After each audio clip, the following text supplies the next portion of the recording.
Hello दोस्तों, कैसे हैं। मेरे channel Shri science study hub में आपका स्वागत है। आज का जो टॉपिक है उसमें आए हुए जो प्रश्न है वो सीटेट और यूपी टेट में पूछे गए हैं।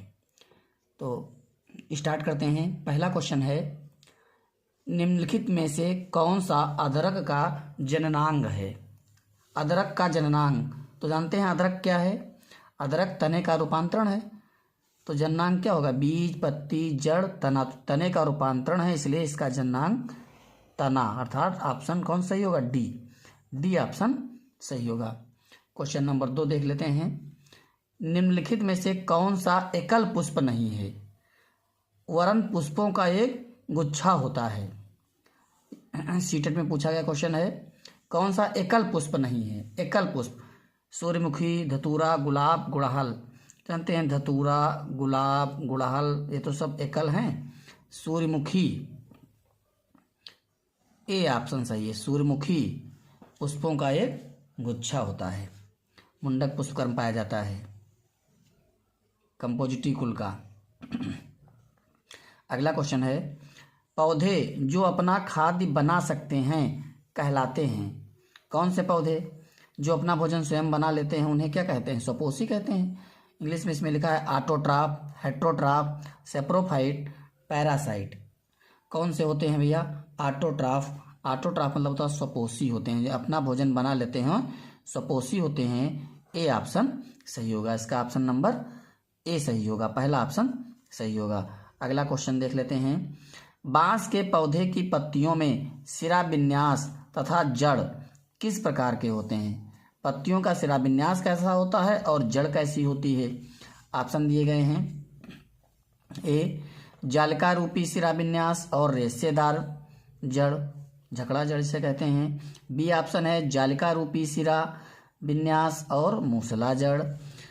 तीसरा ऑप्शन है समांतर सिरा विन्यास और रेशेदार जड़। डी ऑप्शन इसका है समांतर सिरा विन्यास और मूसला जड़। तो जानते हैं पत्ती देखे हैं बांस की, जिससे बांस की पत्ती इस प्रकार से कुछ लंबी ऐसे होती है और इसमें इस प्रकार से रेखाएं पाई जाती हैं, अर्थात समांतर सिरा विन्यास। कैसा सिरा विन्यास है, समांतर सिरा विन्यास है। और रेशेदार या झकड़ा जड़ होती है, अर्थात इसका ऑप्शन सी सही है। ऑप्शन नंबर इसका तीसरा सही है, बिल्कुल सही है। समांतर सिरा विन्यास और रेशेदार जड़, झकड़ा जड़ पाई जाती है। अगला क्वेश्चन देखते हैं इसी के साथ। निम्न में से द्विबीजपत्री कौन है। द्विबीजपत्री इसमें कौन है, घास, आम, मकई या ये सभी। द्विबीजपत्री कौन है, एक बीजपत्री और द्विबीजपत्री। तो एक बीजपत्री जानते हैं गेहूं, घास, मकई।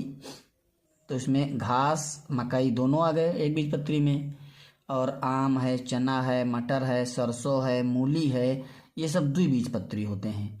द्विबीजपत्री तो यहाँ ऑप्शन सही होगा कौन सा, बी आम। आम द्विबीजपत्री है ना। आम के अतिरिक्त क्या बताया गया है, चना, मटर, सरसों, मूली ये सब जो है दलहन कैसी हैं, द्विबीजपत्री। अगला क्वेश्चन देख लेते हैं। केले के पौधे की जड़ है। केले के पौधे की जड़ कैसी होती है। केले के पौधे की जड़ आरोही मूल होती है, अवस्तंभ मूल होती है, श्वसन मूल होती है या अपस्थानिक मूल होती है। तो जानते हैं भैया केले में किस प्रकार की जड़ पाई जाती है, केले में अपस्थानिक जड़ पाई जाती है, अर्थात डी ऑप्शन सही है। इसका डी ऑप्शन सही होगा। अगला क्वेश्चन देख लेते हैं, क्वेश्चन नंबर 7। क्वेश्चन नंबर 7 देख लेते हैं। सीटेट का पूछा गया क्वेश्चन है, नीचे दिए गए कथनों पर विचार कीजिए। क्या है कथन दिए हैं, पहला है पौधे प्रकाश संश्लेषण के बिना भी कुछ समय तक जीवित रह सकते हैं। बिल्कुल जीवित रह सकते हैं। एक पौधे को अंधकार में रख दिया जाए तो उसमें जो संचित भोजन है उसके सहारे जीवित रहेंगे। बी पौधे श्वसन के बिना भी कुछ समय तक जीवित रह सकते हैं। ये तो संभव नहीं है, श्वसन तो निरंतर चलने वाली प्रक्रिया है। सी पौधों के जीवित रहने के लिए प्रकाश संश्लेषण और श्वसन दोनों ही आवश्यक हैं। दोनों ही आवश्यक हैं।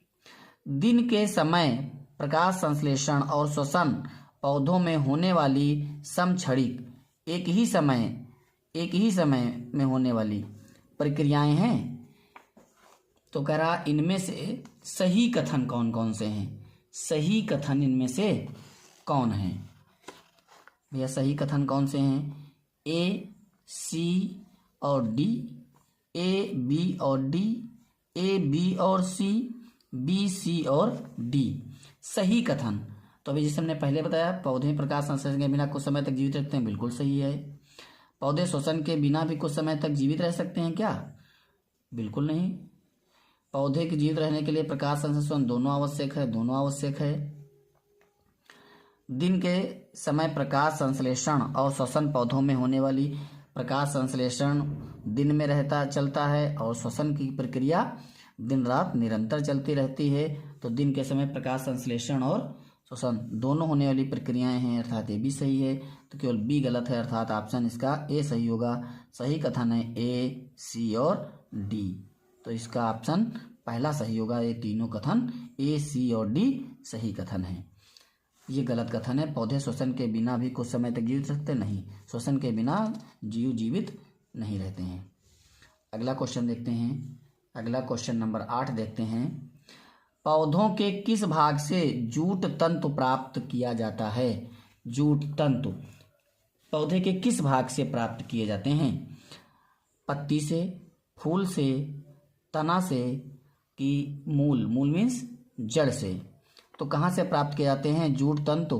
तने से। कहाँ से? तने से। सी ऑप्शन सही है, तने से। कोटोलेरिया जुन्सिया का तना है जिसमें फ्लोएम तंतु होते हैं। फ्लोएम तंतु कौन सा बताया गया है? कोटोलेरिया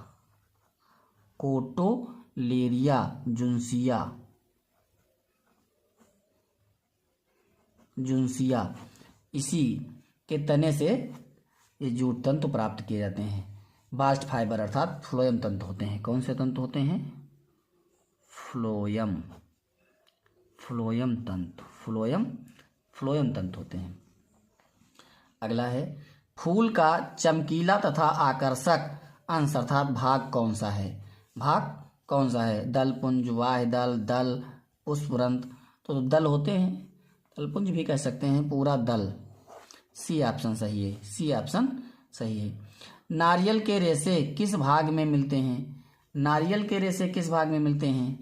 वाय फल भित्ति में मिलते हैं, अंता फल भित्ति में मिलते हैं, मध्य फल भित्ति में मिलते हैं या बीज कवच में मिलते हैं? बाह्य में, अंता में, मध्य में या बीज कवच में मिलते हैं। जानते हैं नारियल के रेशे किस भाग से मिलते हैं? नारियल के रेशे जो वाय भित्ति है, वाय भित्ति के ठीक नीचे मीसोकार्प होता है, तो ये वाय फल भित्ति सही होगा। कौन सा भाग सही होगा? वाय फल भित्ति में मीसोकार्प भाग होता है, इसमें एक मीसोकार्प वाय फल भित्ति मेरे से पाए जाते हैं। अगला क्वेश्चन देख लेते हैं। किसमें प्रणव पर्व होता है? किसमें भैया? किसमें है? पार्किंसोनिया में, अकेसिया में, ओपनसिया में या एस्परगस में? तना, एस्परगस, सतावर में प्रणव पर्व तने का ही रूपांतरण है, एस्परगस है, अर्थात ऑप्शन कौन सा सही होगा इसका? डी ऑप्शन सही होगा, सतावर। अगला क्वेश्चन है, जलीय कीटभक्षी पौधा कह रहा है। लिखा है यूट्रिकुलेरिया, डायोनिया, ड्रोसेरा या इनमें से कोई नहीं। वैसे तो तीनों ही कीटभक्षी पौधे हैं। जानते हैं कीटभक्षी पौधे कहाँ पर उगते हैं, कहाँ पर निकलते हैं? जहाँ पर नाइट्रोजन की कमी होती है। जिस मिट्टी में, जिस भूमि में नाइट्रोजन की कमी होती है वहाँ पर ये उगते हैं और नाइट्रोजन की कमी को कीटों के द्वारा पूरा करते हैं। इनमें से जो जलीय कीटभक्षी पौधा है यूट्रिकुलेरिया है, जो जल में पाया जाता है। यूट्रिकुलेरिया जलीय कीटभक्षी पौधा है, क्वेश्चन नंबर 12 के बाद 13 देख लेते हैं। अगला क्वेश्चन नंबर देख लेते हैं। अगला क्वेश्चन 13 की तरफ बढ़ लेते हैं। एक ऐसे पौधे को जिसमें बीजाणु बनते हैं, समूहन ऊतक भी हैं, परंतु पुष्प व बीज नहीं है, किस समूह में वर्णित करेंगे? किसमें रखा जाएगा इनको? बीजाणु बनते हैं, समूहन ऊतक भी हैं, लेकिन पुष्प और बीज नहीं है, अर्थात पुष्प और बीज रहित समूह कौन सा है? शैवाल है, ब्रायोफाइटा है, टेरिडोफाइटा है या जिम्नोस्पर्म है? कौन से भैया? टेरिडोफाइटा, क्योंकि जानते हैं बीज रहित और पुष्प रहित, पुष्प नहीं तो बीज नहीं, टेरिडोफाइटा, अर्थात ऑप्शन सी सही है। जैसे एजोला आता है, इसी में फर्न आता है ना,